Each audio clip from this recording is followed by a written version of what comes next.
how do you actually get a fortune?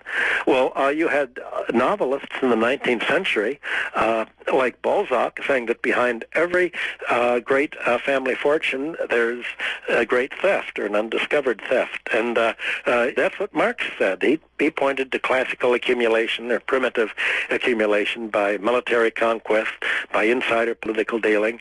The Chicago school treats everybody's wealth as if people actually earned it rather than getting it from insider corruption or from theft. And crime basically pays better than any other industry, and that should be one of the starting points of economics. And they have a view of the world that's sort of a third grader's point of the world of how bunny rabbits make things and trade without any idea of cheating people or getting a free lunch or getting income without producing anything at all, but just paying oneself a bonus and getting a government bailout for it. That doesn't appear. I'm speaking with financial economist and historian Dr. Michael Hudson. Today's show, The New Junk Economics, From Democracy to Neoliberal Oligarchy. I'm Bonnie Faulkner. This is Guns and Butter. Could you talk a little bit about the labor theory of value? The objective from the 13th century of economic theory was to say how much of price that people pay is actually necessary. In other words, what's the fair price for bankers to charge and for companies to charge? And they said, well, you have, first of all, the cost of labor, and then you have the price of the machinery and the raw materials you use, and all of these prices of machinery, raw materials, ultimately they're all resolvable into labor cost. So the classical economists had two basic tools. The labor theory of value is the theory of the intrinsic cost of producing goods and services, but then price theory was the excess of price over and above this value. And that price was economic rent or the free lunch, and that was interest, government taxes, and rent. And so essentially you would subtract the value from price and you'd get what was exploitative or a free lunch. Well, that was the economic theory that underlay the Sherman antitrust law in this country in 1890. It underlay utility regulations. It underlaid all of the government regulations of what phone companies, electric and gas companies could charge. They said, look, you can cover your cost in terms of what it actually costs you, but you can't get a free lunch except some interest that you pay, and somehow you're entitled to a fair rate of profit. So the labor theory of value is part of isolating that portion of the price that people pay and the incomes people got that was not earned. Right. You write that economic rent and capital gains are income without a corresponding necessary cost of production. Right. So they're not really value. They're empty pricing. They're prices and income without intrinsic value. You go on to say that banks have lent increasingly to buy up these rentier rights to extract interest and less to promote industrial capital formation. That's the problem with banking today, is the bankers have said, well, we have to carve up the public domain because the public doesn't borrow from the banks. Governments finance all this capital in every economy, and the biggest capital expenditure in any economy is the public expenses, the public infrastructure. Roads and the mineral rights, what in most countries were the public sector.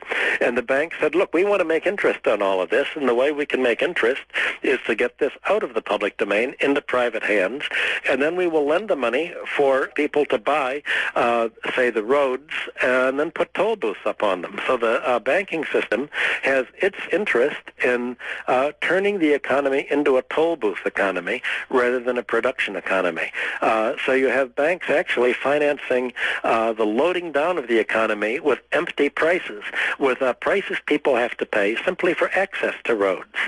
In Chicago, for instance, to avoid taxing real estate, the city has given the rights of putting parking meters all along the curbs to charge, and this now makes it people have to pay a lot more to park their cars for what used to be free parking along the curbs.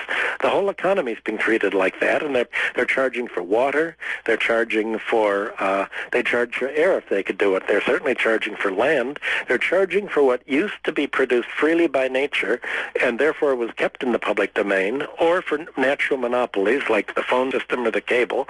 And the banks are lending to whoever is going to buy these toll booth rates and just increase the charges that they're levying on the users.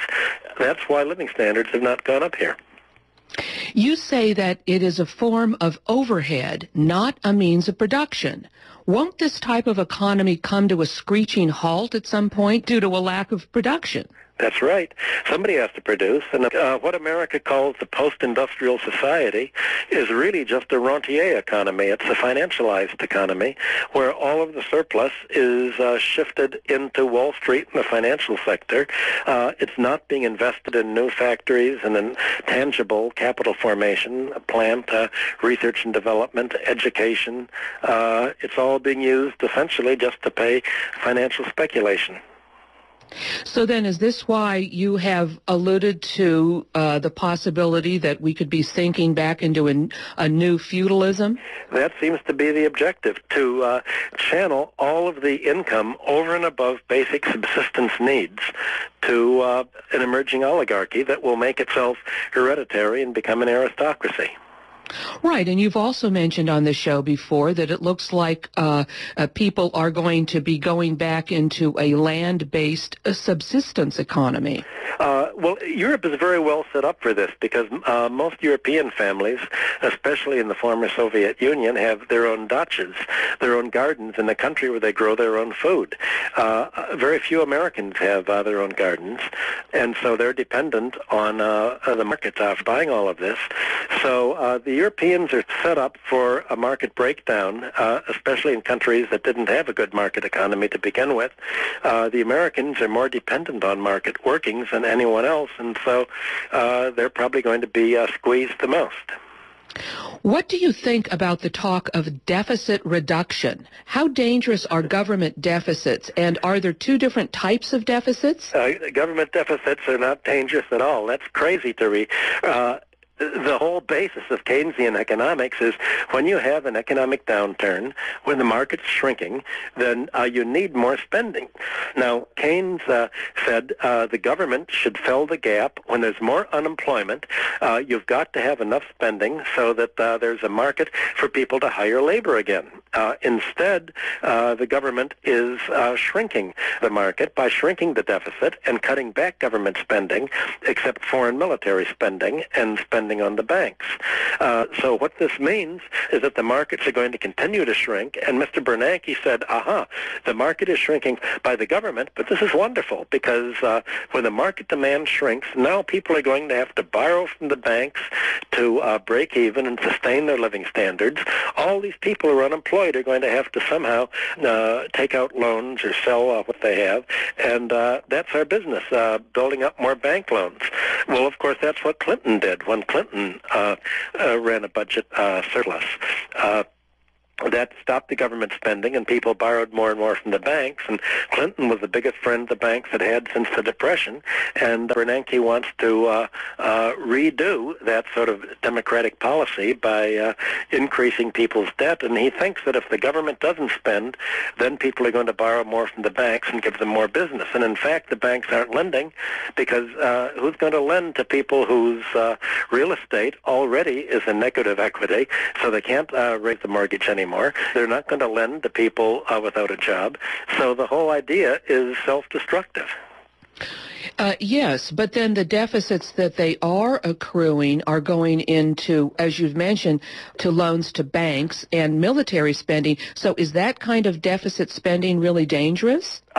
It's dangerous for countries on the receiving end of the bombs and the Predator drones that the Americans are doing. It's dangerous for other countries, and it's empty debt here. It's debt that the government is now going to turn around and tax labor and industry to repay. and the taxes are going to increase the cost of living and doing business here, which will price American labor even more out of the market and make it even harder to export. So the dollar at some point is going to go way, way down, and all of a sudden the Americans are going to find that the prices they have to pay for imports or for American goods that are competing with imports are going to go way up, and their income is not, and they're going to be squeezed like they've never been squeezed before. They don't seem to have